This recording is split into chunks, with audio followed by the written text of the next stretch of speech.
L'hypnose. Une patiente est à l'origine de mon interrogation sur l'hypnose. Cette jeune femme avait accouché sous hypnose d'une petite fille 5 ans auparavant. Elle me dit « J'ai le sentiment d'avoir été spoliée de ce moment-là et ma fille aussi. Je voulais en savoir plus. J'ai l'impression, dit-elle, de ne pas avoir été présente à ma fille. J'étais dans ma bulle, je ne sentais rien, j'étais bien, mais quand ma fille est arrivée, je n'ai ressenti aucune émotion. C'est comme si elle était une chose distanciée de moi et pour laquelle je n'éprouvais rien. » Plus tard, elle me dit « Ma fille ne dort pas bien, elle n'est pas paisible, et j'ai l'impression de ne pas lui avoir donné ma joie d'être mère et toute mon affection au moment de sa naissance, et qu'elle est toujours à cette recherche, au moment de s'endormir ou à certains moments de la journée. » L'hypnose fonctionne. De nombreux hôpitaux et cliniques l'ont adoptée, de la préparation à l'accouchement aux soins palliatifs, du traitement des addictions aux opérations sous hypnose. L'hypnose est efficace. De nombreux médecins et psychologues l'ont adoptée en l'adaptant, c'est-à-dire en faisant un outil bien paramétré, bien balisé, selon eux. Alors nous allons donner une définition de l'hypnose. Cela vient du grec hypnos, qui veut dire sommeil. Hypnos était le dieu du sommeil dans la mythologie grecque. Selon la définition du grand dictionnaire encyclopédique Larousse, l'hypnose est un état artificiel provoqué par une suggestion qui se caractérise par une sensibilité accrue à l'influence de l'hypnotiseur et la diminution de la réceptivité aux autres influences. Il est intéressant d'avoir quelques éléments de l'histoire, pleine de controverses, parfois sulfureuses, de l'hypnose, plus particulièrement à partir de Mesmer au XVIIe siècle. Alors nous allons voir un cours historique de l'hypnose en prenant quelques points d'attention sur tel ou tel personnage majeur de cette histoire. Donc l'historique. L'hypnose, longtemps associée au magnétisme, est connue dans la plus haute antiquité. Les religions à mystère de l'Égypte et de Grèce utilisaient des principes hypnotiques à des fins thérapeutiques ou initiatiques. Les vapeurs intelligentes et oraculaires de Delphes nous ont été écrites par Plutarque, entre autres. Les druides gaulois ou des chamans utilisaient des procédés induisant des états modifiés de conscience à effet cathartique. Aujourd'hui encore, dans le vaudou, la transe hypnotique est provoquée par des effets incantatoires. Des charters entiers sont organisés pour vivre des initiations chamaniques où, dans des conditions limites de jeûne et d'hygiène, sont ingurgitées des substances hallucinogènes comme l'ayahuasca sous transe hypnotique. On peut se référer sur cette question au site internet Psychovigilance, particulièrement documenté sur les questions de chamanisme. Mais le premier dans cette histoire de l'hypnose que l'on peut véritablement étudier, c'est Mesmer. Mesmer a vécu de 1734 à 1815 et il est à l'origine de ce que l'on appelle le magnétisme animal. Ce n'est qu'à partir de Mesmer, grand occultiste et franc-maçon, que l'on trouve des études rationnelles et scientifiques autour de ces questions. Mesmer naquit en 1784 en Souabe. Son père voulut qu'il fût moine. Sa vie monastique fut de courte durée, il s'en échappa pour rejoindre Vienne, où après quelques études de droit, il s'orienta vers la médecine. Ce n'est qu'à 32 ans qu'il passa sa thèse sur l'influence des planètes sur le corps humain. Il voulut y démontrer l'existence d'un corps subtil provenant du cosmos et pénétrant dans tous les corps. Il nomma cette force, ou cette énergie, dirions-nous aujourd'hui dans la mouvance du New Age, magnétisme animal. Il travailla également sur les influences bénéfiques que pourraient avoir les aimants minéraux sur la santé. Plus tard, il prétendra que l'imposition des mains, le magnétisme animal, est plus efficace que les éléments. Mais ces expériences et ces succès thérapeutiques furent toujours troubles, parfois objets de scandale. En fait, l'efficacité de ces procédés s'exerçait essentiellement sur des sujets à tendance hystérique ou fragile. Les médecins viennois, ulcérés par Mesmer, qui prétendait tout guérir, l'obligèrent à liquider tous ses biens et à partir. Et c'est ainsi qu'il arriva à Paris. Son succès fut d'emblée considérable. D'une pratique individuelle, il dut passer à des thérapeutiques de groupe. Il utilisa l'imposition des mains ou l'imposition de baguettes de fer ou de verre qu'il magnétisait. Il forma son valet, qui devint son assistant, et inventa son fameux baquet, ou baril de Mesmer, qui permettait de soigner plusieurs personnes à la fois. Ce baquet était chargé de bouteilles contenant de l'eau magnétisée. Une extrémité d'une baguette de fer touchait l'eau qui remplissait le baquet, tandis que l'autre extrémité était appliquée sur la partie malade des personnes qui entouraient le baquet. Une corde reliait toutes ces personnes et permettait prétendument d'établir l'harmonie du fluide. Dans cette ambiance très particulière, chacun attendait le miracle. Mesmer avait le sens de la mise en scène. Il arrivait, après s'être bien fait attendre, en habit de soie lilas, impassible, hiératique, tenant une longue baguette tandis que jouait un piano ou un harmonica. Des scènes d'hystérie ou de convulsions s'ensuivaient. Des personnes, surtout des femmes, se prétendaient guéries. Tout est si bien que Mesmer devint la coqueluche du tout Paris. Jusqu'au marquis de Lafayette, celui qui aida à la libération aux États-Unis contre les voilà. Le prince de Condé et même la reine Marie-Antoinette, la femme du roi, Louis XVI, assista et sans doute participa aux bienfaits du baquet. Se manifestaient des phénomènes contagieux de crise magnétique au cours desquels ces femmes de la meilleure société perdaient leur contrôle, éclataient d'un rire hystérique. On va retrouver ça dans certaines manifestations, par exemple de la bénédiction de Toronto aujourd'hui. Ce pâmet était prise de convulsions. Mesmer voulut convaincre médecins et scientifiques du bien fondé de sa méthode.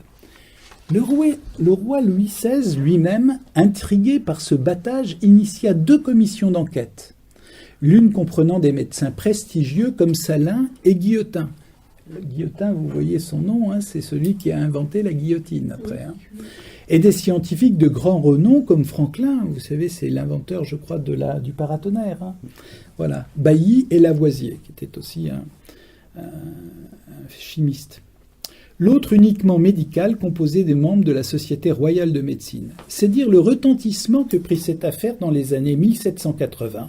La première commission déclara qu'effectivement, il y avait des manifestations, mais qu'aucune objectivation de magnétisme animal ne pouvait être prouvée. De plus, Bailly précisait « Les attouchements, l'action répétée de l'imagination pour produire les crises peuvent être nuisibles.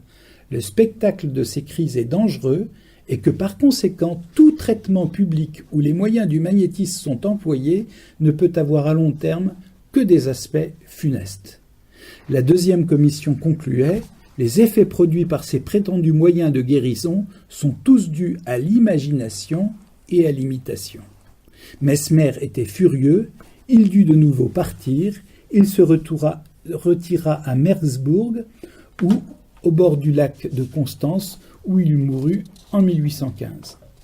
Mais Mesmer, avant la Révolution française de 1789, avait fait des adeptes, notamment le marquis de Puységur, éminent maréchal de camp.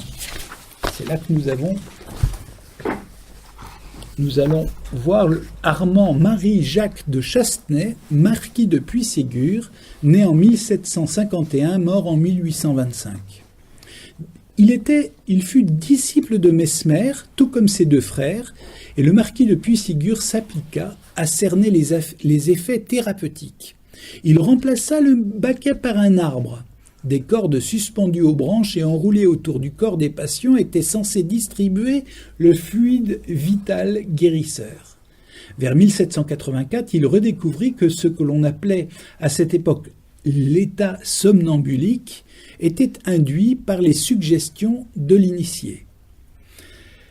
Puis Ségur observa que certains de ses patients mis en état de somnambulisme étaient en mesure de deviner leur propre pathologie, les lieux de souffrance des personnes qu'ils touchaient ou auxquelles on leur suggérait de penser et même de définir les traitements qui conviendraient. Il fut le premier à parler de clairvoyance dans ces cas-là. Les très nombreux disciples du marquis de Puységur répandront cette nouvelle forme de mesmérisme où ce n'est plus l'hypnotiseur, mais l'hypnotisé, non plus le magnétiseur, mais le magnétisé qui devient l'oracle et d'une certaine manière le thérapeute. Ayant magnétisé un orme près de chez lui, il obtint un grand succès. Il décrivit notamment le cas d'un jeune paysan de 24 ans, Victor Rass, qui se révéla capable, bien qu'assoupi, de marcher, parler et discourir sur sa maladie et sur des sujets inconnus de lui, alors même qu'au réveil, il avait tout oublié. Puis Ségur nomma cet état somnambulisme magnétique. Victor semblait capter les pensées et les désirs sans que Puységur ait besoin de les formuler. Par ailleurs, lorsqu'il était en transe, il aidait Puységur à diagnostiquer les maux des autres malades et lui expliquait la conduite à tenir envers eux.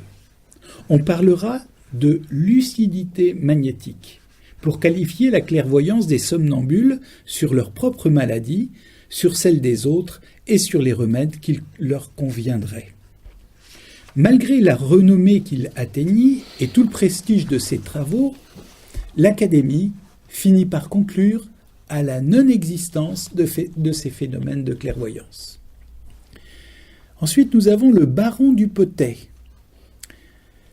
qui est né en 1796 et mort en 1881. Il était ésotériste et magnétiseur, membre de la Société théosophique. On attribuait l'efficacité de ses manipulations au fait qu'il n'avait pas de pouce à la main droite. Très intéressant de voir que souvent la déficience au niveau physique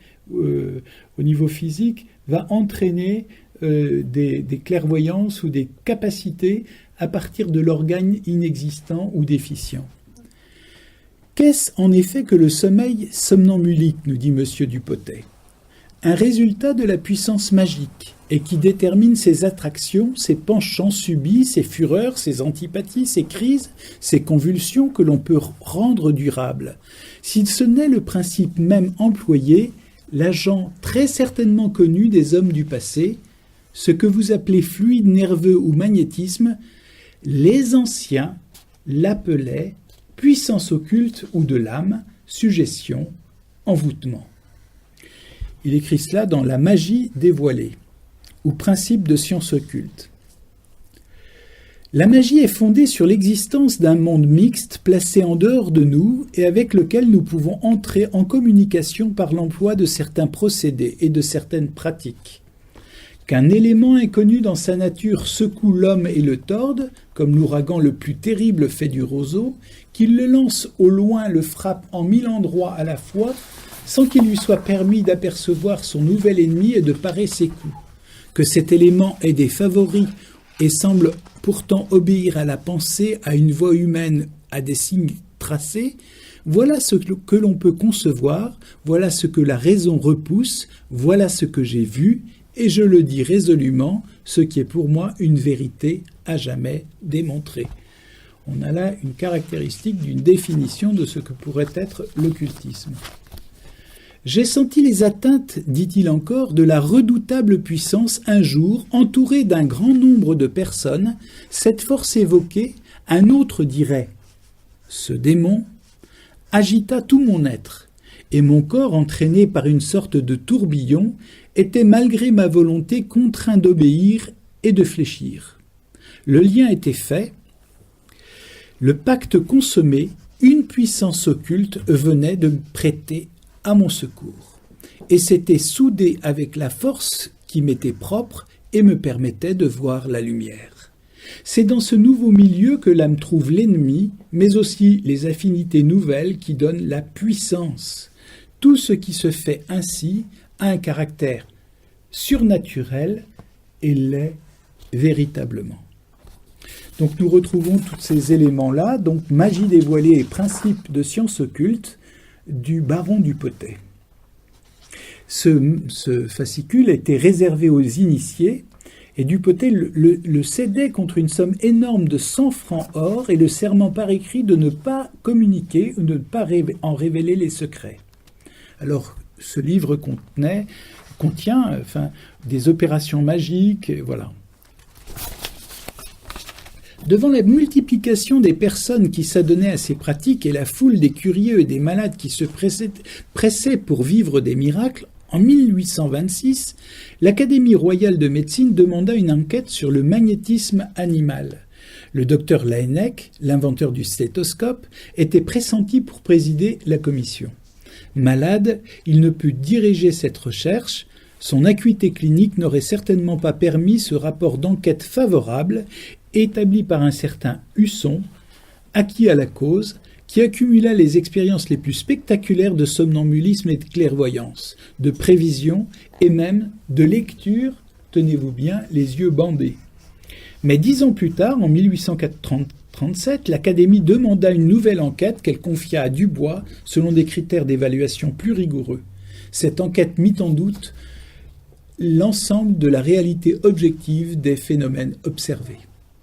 En Angleterre, le même Dupotet réussit à convaincre un jeune chirurgien, le docteur John Elliotson, de réaliser des interventions chirurgicales sous sommeil magnétique.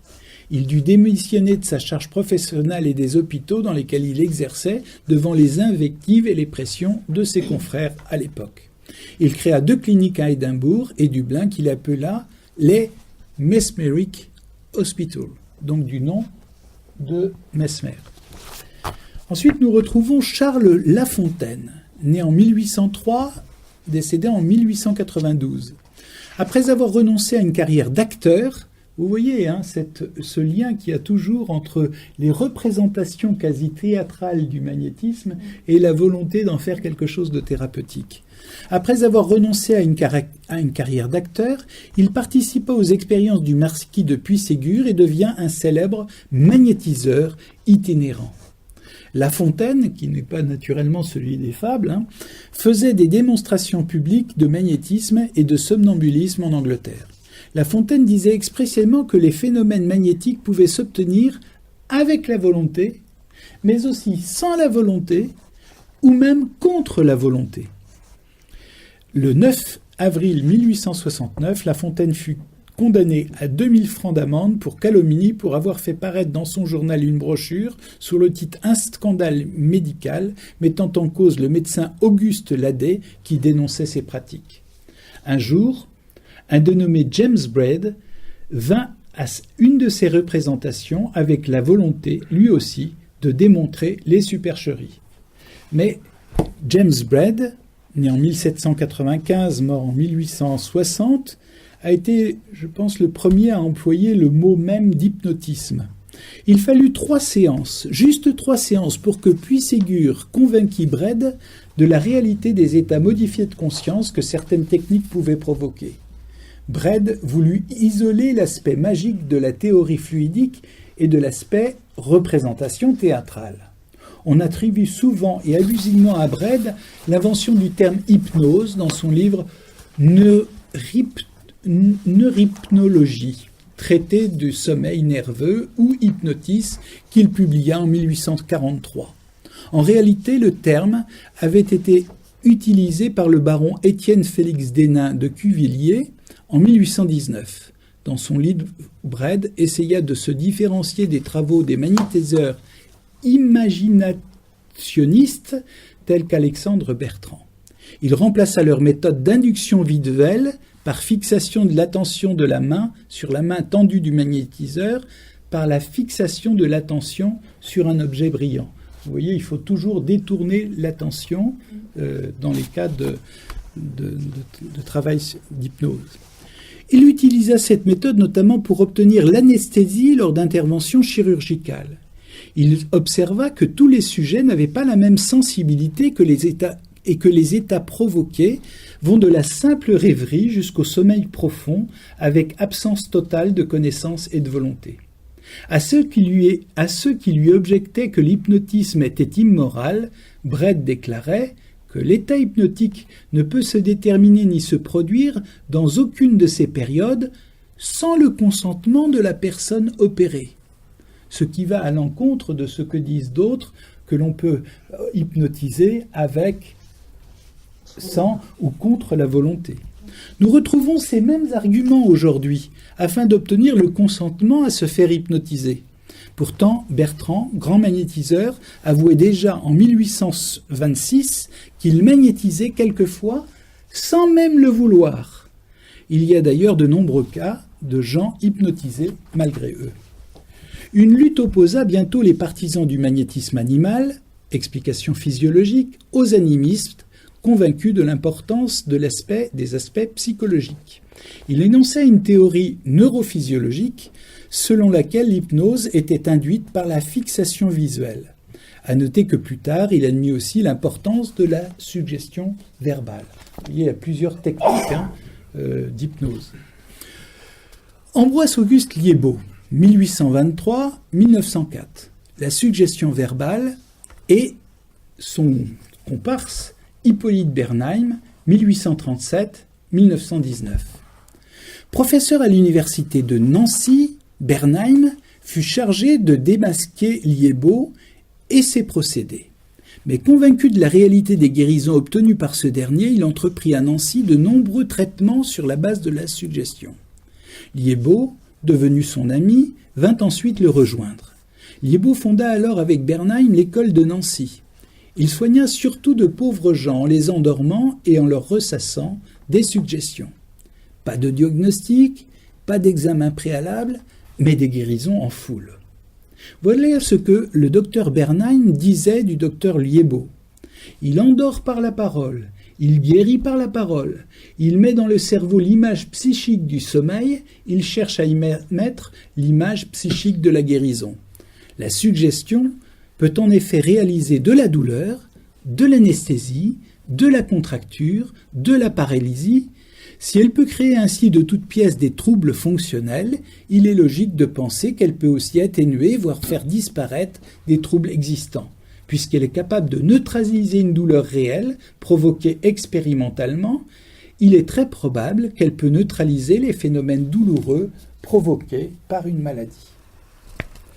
Liébaud et Bernheim contribuèrent à la renommée mondiale de l'école de Nancy, avec leurs recherches, cependant plus rigoureuses que celles menées à la Salpêtrière à Paris, qui ne voyaient dans ces idées modifiées que des manifestations hystériques.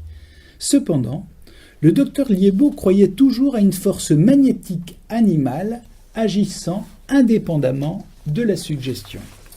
Cette position entraîna une scission entre Bernheim et Liébaud. Alors nous allons retrouver le grand Charcot, qui était un grand médecin à la Salpêtrière à Paris. Sa naissance est en 1825 et son décès 1893. En 1878, ce fut une véritable fureur hypnotique. En cette fin du XIXe siècle, on n'imagine pas un peu les courants, incroyables autour de l'hypnotisme. D'ailleurs, un certain nombre de théologiens, de philosophes, ont beaucoup réfléchi sur ces questions et je pense qu'on devrait, dans un travail épistémologique sérieux, d'essayer de retrouver les documents de cette époque parce qu'il y a un certain nombre de réflexions extrêmement pertinentes à ce sujet. Le professeur Charcot, membre de l'Institut de France, professeur de clinique pour les maladies nerveuses à l'hôpital de la Salpêtrière, entouré de ses disciples et admirateurs, Richer, Rignard, Bourneville et autres, ouvrit ses expériences aux malheureux hystériques dont abondait son service, c'est-à-dire la clientèle de sa clinique. Charcot avait une réputation internationale grâce à ses travaux de neurologie basés sur une recherche clinique rigoureuse en anatomopathologie. Intéressé par la philosophie et toutes les sciences humaines naissantes, il fut séduit par les recherches sur l'hypnose. Il supervisait ses travaux à la Salpêtrière et jouait de sa notoriété pour diffuser les résultats obtenus sans vérifier la rigueur des expérimentations devant un public de profanes, d'hommes politiques, de journalistes, d'acteurs alléchés par le merveilleux. Vous voyez encore une fois cette interférence entre la démonstration et l'aspect thérapeutique. Il concentra ses recherches sur ce qu'il appelait les hystériques, utilisant les aimants et des métaux divers rejoignant les grandes théories fluidiques. Mais le manque de précaution dans ces expériences, le fait d'utiliser des petits groupes hospitalisés à plein temps et quasi conditionnés, et surtout les succès remportés quotidiennement par Liébaud et Bernheim, ont vu la portée des travaux de Charcot considérablement réduite. Il ne guérit pas, soigne à peine, il expérimente, disait-on de lui à Nancy. Le grand professeur Janet, père de la psychopathologie contemporaine, dénonça ses prestations de foire, héritières des élucubrations de Mesmer. Charcot, à la fin de sa vie, se rendit compte du peu de fondement objectif de ses recherches sur l'hypnose. Il y a eu à cette époque une violente polémique entre l'école de Charcot, à la Salpêtrière, donc à Paris, et de Bernheim, à Nancy, en matière d'hypnose.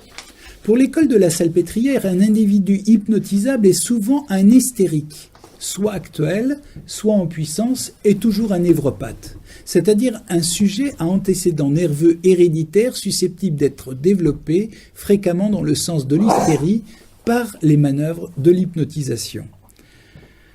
On retrouve ce passage que je viens de citer dans Gilles de la Tourette et Paul Richet, Hypnotisme, dictionnaire encyclopédique des sciences médicales.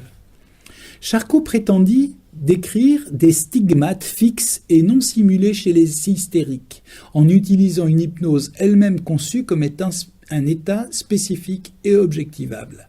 À quoi Bernheim rétorqua qu'on peut tout aussi, si on le désire, provoquer artificiellement ces manifestations, c'est des sujets non hystériques, ou bien encore provoquer chez les hystériques des manifestations tout à fait différentes. Les partisans de Charcot, de leur côté, soulignaient que Bernheim, en expliquant l'hypnose par la suggestion, n'avait en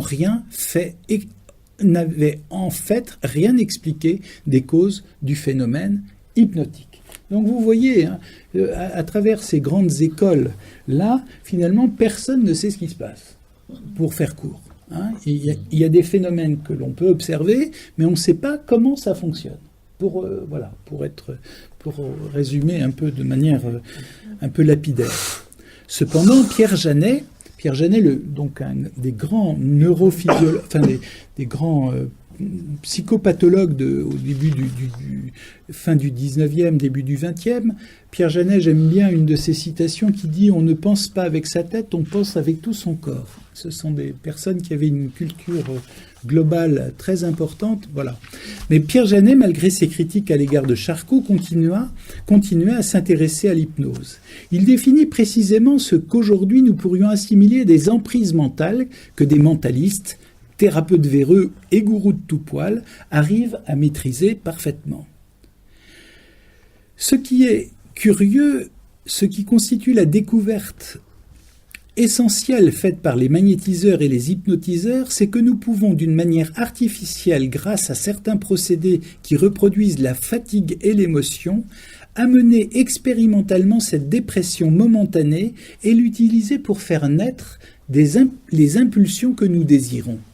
L'idée que nous faisons pénétrer dans l'esprit au moment favorable, quand la puissance de réflexion est épuisée, devient l'objet d'un assentiment immédiat et s'en transforme en impulsion. Et c'est là que nous allons retrouver Freud. Freud, né en 1856, mort en 1939, bien entendu que tout le monde sait qui est le concepteur de la psychanalyse, a été lui-même attiré par le bruit que l'on faisait au sujet de l'hypnose du côté de la Salpêtrière.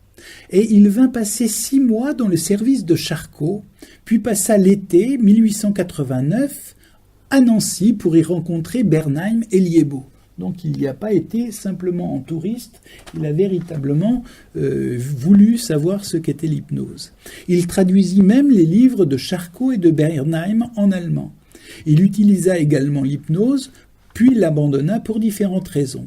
Peu précise, difficile parfois à reproduire, il y voyait en outre le danger d'un attachement excessif du sujet à l'opérateur.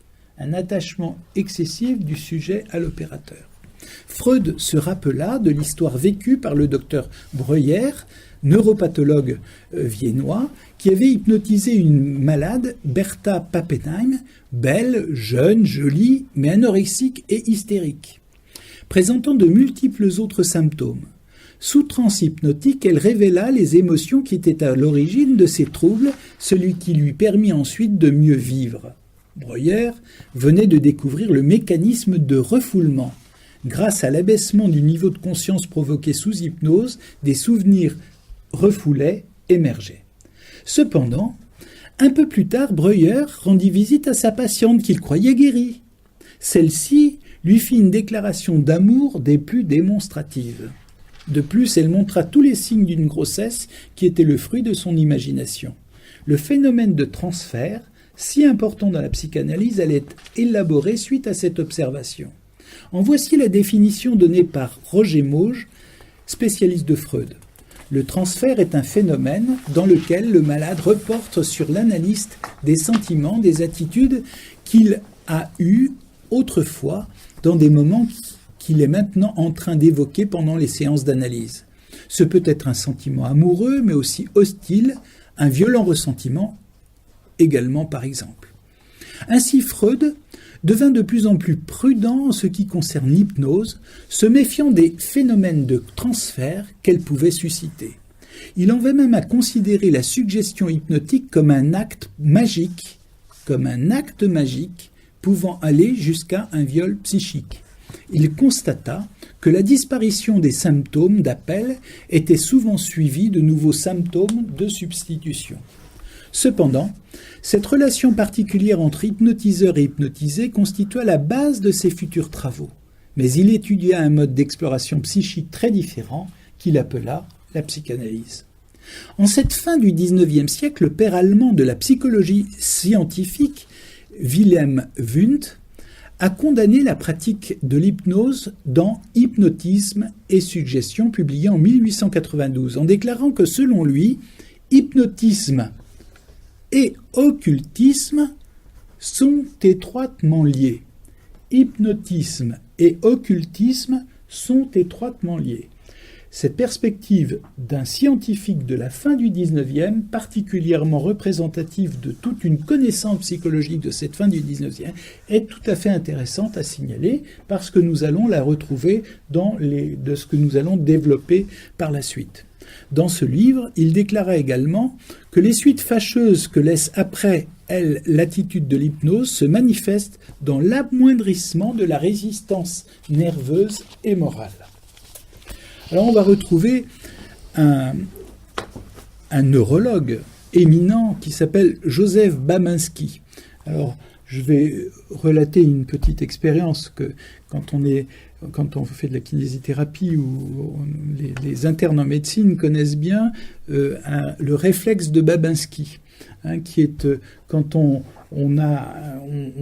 griffe un peu le bord externe du pied, eh bien, on a une extension lente et majestueuse du gros orteil. Je me rappelle de ça parce que c'est assez marrant, une extension lente et majestueuse du gros orteil qui en fait traduit une rupture au niveau de la moelle épinière. Voilà. Donc, Babinski, adjoint de Charcot à la Salpêtrière, il abandonna ses travaux à l'aide d'aimants et reconnut l'importance de la suggestion. Il attribua le nom de pithiatisme, guérison par la persuasion, les travaux menés jusqu'ici. Et puis nous avons Pavlov, dont chacun connaît le réflexe de Pavlov.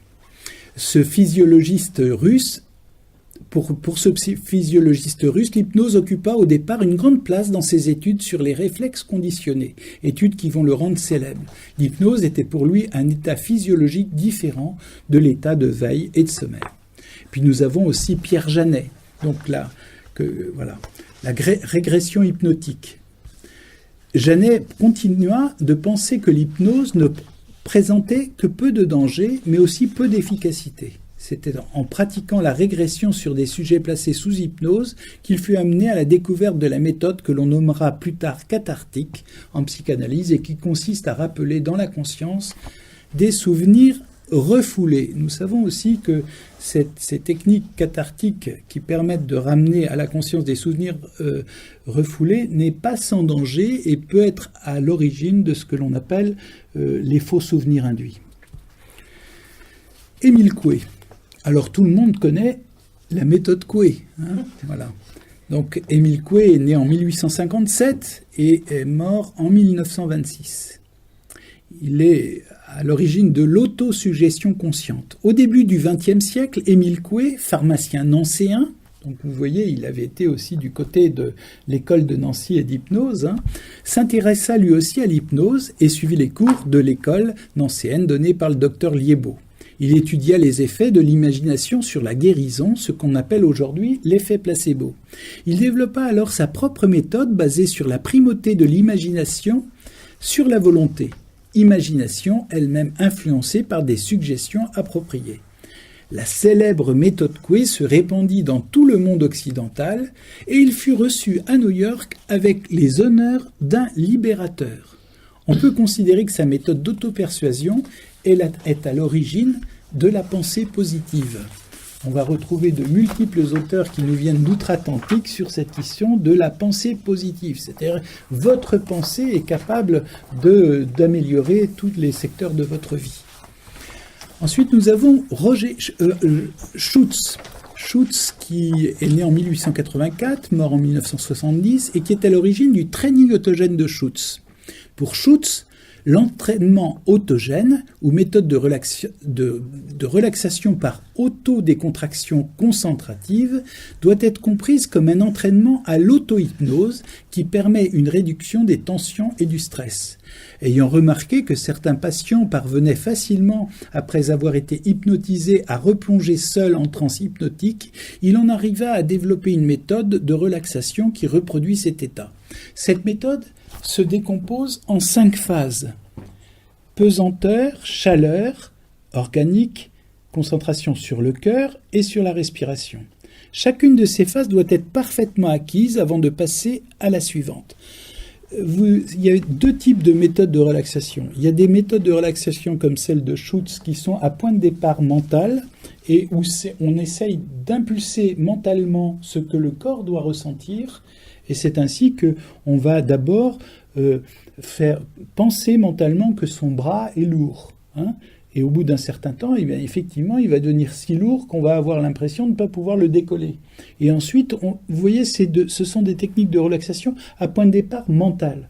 Alors qu'il y a d'autres techniques de relaxation qui sont à point de départ physique, comme par exemple la méthode de Jacobson ou la méthode d'Ayurveda Gara, je crois. Enfin, vous connaissez ça aussi en orthophonie. Des méthodes de relaxation physique qu'on peut appréhender. Donc voilà. Tandis que là, tout se passe par effet mental et par conséquent peut entraîner des états d'auto-hypnose. Bien que se voulant différente de l'hypnose proprement dite, le training autogène s'y apparente par bien des aspects.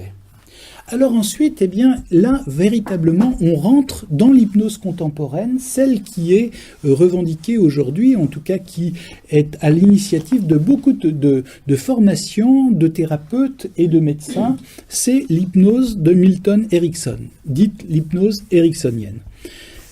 Erickson est né en 1901, il est mort en 1880. Alors ça nous intéresse beaucoup plus particulièrement parce que là, vraiment, beaucoup de techniques qui sont opératoires aujourd'hui dans les hôpitaux viennent de l'hypnose ericksonienne.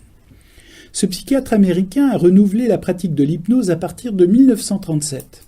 Erickson se méfiait de toutes les théories en psychothérapie qu'il jugeait incapables de s'adapter de manière pertinente à chaque personne. C'est pourquoi son approche inattendue et déconcertante faisait appel à ses capacités de créativité et au potentiel d'auto-guérison de ses patients. Son amie Margaret Mead, anthropologue, déclara « Milton Erickson ne résolvait jamais un problème d'une manière déjà utilisée s'il pouvait en trouver une nouvelle, et généralement, il le pouvait.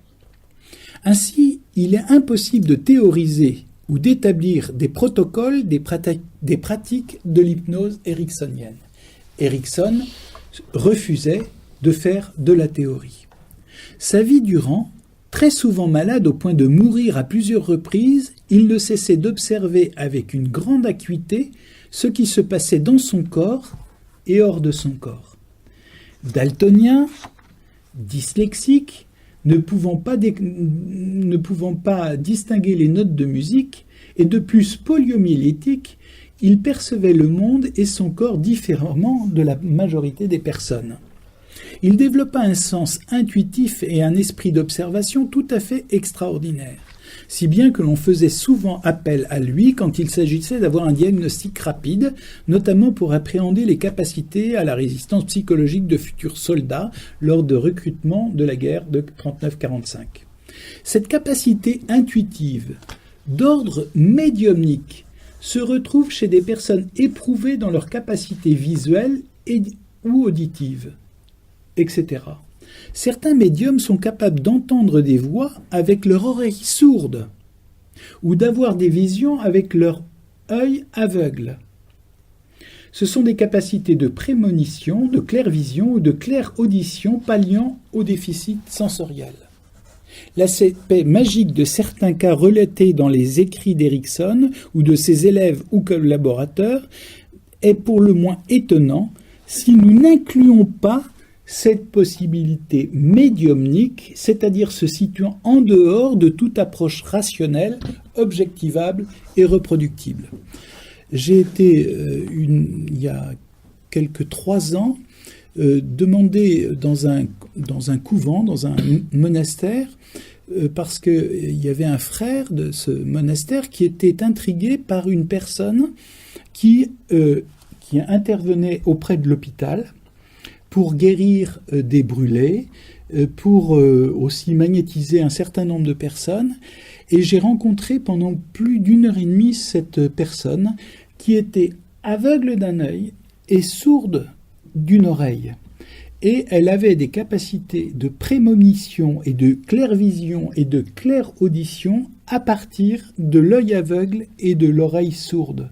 Tout à fait étonnant.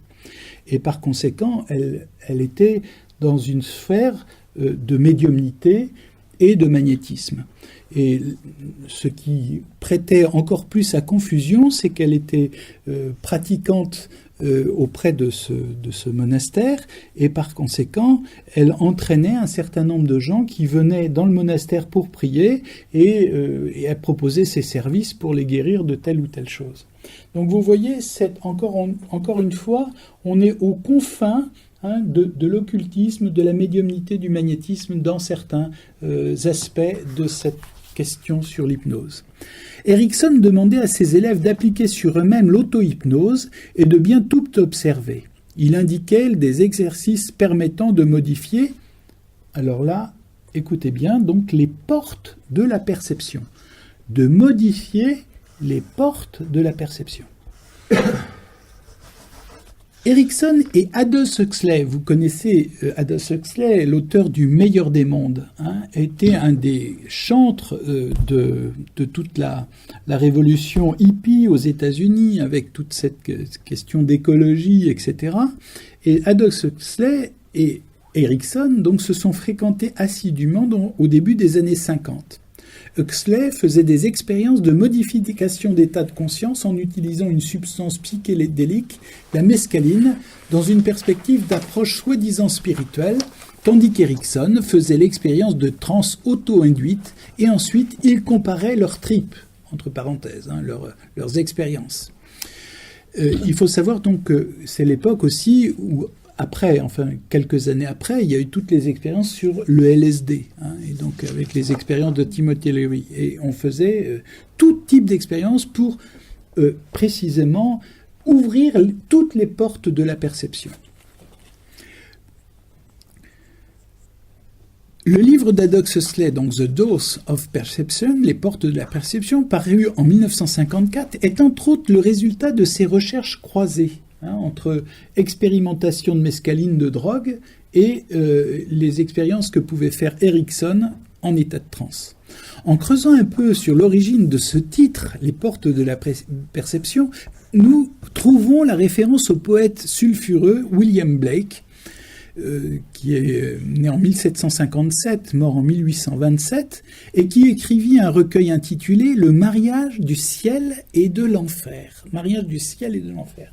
Tous les occultistes, tous les ésotéristes, sont très référents à William Blake, dans lequel il y a cette citation « Si les portes de la perception étaient nettoyées, chaque chose apparaîtrait à l'homme telle qu'elle est, infinie. » À travers précisément ces expériences-là, il y a une recherche finalement d'infini, mais d'infini non transcendant, non lié à une relation, bien entendu, à un Dieu qui serait transcendant, créateur et sauveur, qui est celui du christianisme. Blake interpréta d'ailleurs le récit biblique de la création de manière totalement inversée au regard de la tradition chrétienne. Ainsi, le serpent tentateur de la Genèse devient un personnage tout à fait fréquentable parce qu'il permet d'ouvrir les yeux. Mangez de ce fruit, vos yeux s'ouvriront et vous serez comme des dieux. Eh bien, William Blake prend cette promesse du serpent comme étant véritablement le nec plus ultra de la connaissance humaine et par conséquent de l'ouverture de toutes des portes de la perception. D'ailleurs, on va retrouver un courant de musique, et Jim Morrison, le chanteur des Doors, je crois, le chanteur des Doors, s'inspirera des mêmes références pour donner le nom de son groupe de pop musique, The Doors, les portes. Mais il y a en arrière-fond tout ce que je viens de dire. Il mourra d'une overdose, comme beaucoup de jeunes de sa génération, en voulant faire l'expérience d'ouvrir toutes les portes de la perception. Erikson, trop fragile physiquement, n'expérimenta pas l'usage de drogue. En tout cas, il ne le mentionne pas. Son auto-hypnose suffisait à la modification de ses propres portes de la perception. Ainsi, dans un article, il déclara en 1977 « Quand il y a une question cruciale à propos d'un patient et que je ne peux pas passer à côté du moindre détail, j'entre en transe. » Erikson ne voulait pas être considéré comme un gourou ou un magicien. Il insistait sur l'importance de l'observation tant de soi-même que du patient. Sa notion de l'inconscient diffère radicalement de celle de Freud. Pour lui, l'inconscient a des ressources qui peuvent aider le patient à trouver des solutions et ne perturbe pas la vie consciente en la contraignant à des refoulements. L'hypnose qu'il pratiqua recherchait les ressources enfouies en soi-même qui auraient la capacité de soulager ses propres souffrances et de résoudre ses problèmes par d'autres voies que celles de la raison ou de la connaissance. Erikson chercha donc à libérer les justes intuitions de l'inconscient sans que l'intelligence, la raison ou la morale n'interfèrent et ne les perturbent.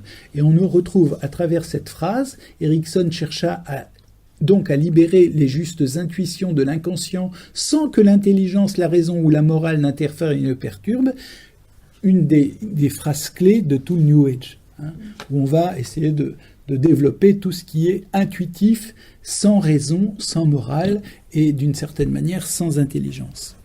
Erikson fut essentiellement pragmatique et contournait toute approche frontale qui bloquerait la personne en utilisant toutes les inductions pour aboutir à la solution désirée. Certains de ses proches, comme le psychiatre Don Jackson, se demandaient si les thérapies d'Erikson n'étaient pas basées sur des subterfuges entraînant une amélioration seulement passagère. Ainsi, il déclara, le psychiatre Don Jackson déclara « Il me semble, lorsque je lis ce qu'il écrit, Erikson, que sa principale préoccupation, c'est de faire la preuve de sa propre habileté à être efficace. Et je trouve que c'est quelque peu différent de chercher à obtenir une certaine gratification à travers la relation, ce que je pense la plupart des thérapeutes recherchent plutôt.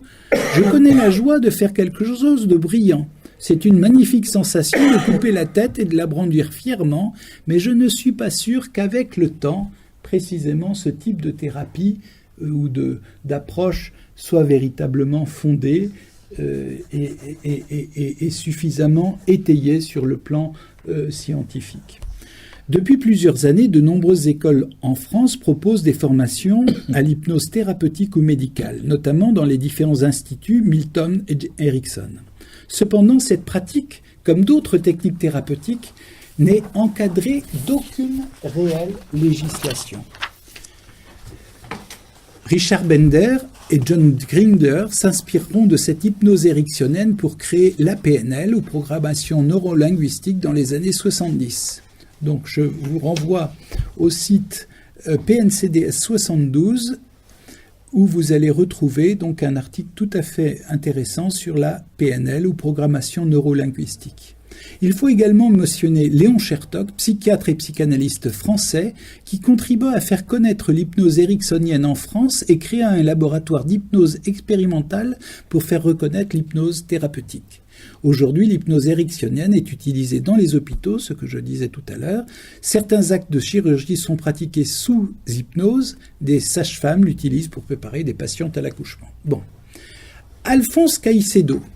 Alphonse Caicedo, bien que ne voulant pas trop le dire, s'est très largement inspiré aussi de l'hypnose. C'est un médecin neuropsychiatre colombien. Il fit ses études en Espagne. Il fonda en 1959 une société d'hypnose clinique, puis la rebaptisa l'année suivante en société de sophrologie médicale. Marié à une adepte de yoga, il s'intéressa aux spiritualités orientales. Il mit sur pied une nouvelle méthode thérapeutique en s'inspirant à la fois du yoga, du bouddhisme et du zen. Il prétendit que sa méthode était religieuse. Cependant, l'anthropologie qui la sous-tend est fortement marquée par les spiritualités orientales. Cette méthode, c'est bien entendu la sophrologie.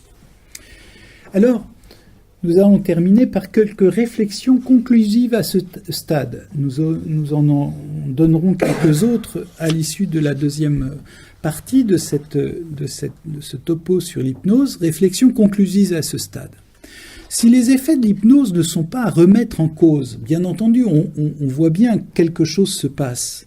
Il est très regrettable qu'un travail épistémologique rigoureux ne soit que très insuffisamment initié compte tenu de tous les antécédents sulfureux que nous venons de voir.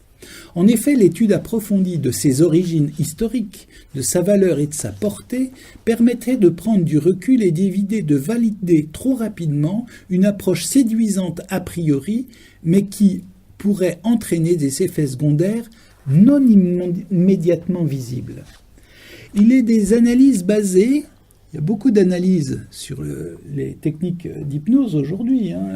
J'ai une jeune sage-femme qui a fait son mémoire sur l'hypnose auprès de femmes qui allaient accoucher et qui m'a montré son mémoire. Mais il n'y a aucune critique, c'est simplement une description des méthodes. On n'a pas d'approche distanciée et critique du travail. Et puis, les analyses basées sur des interrogatoires de ce qu'ont pu ressentir, par exemple, des femmes ayant accouché, sont rapides.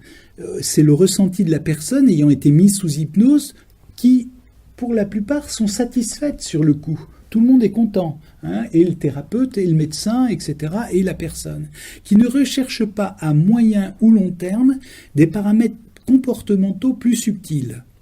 Quels pourraient être ces paramètres comportementaux plus subtils ?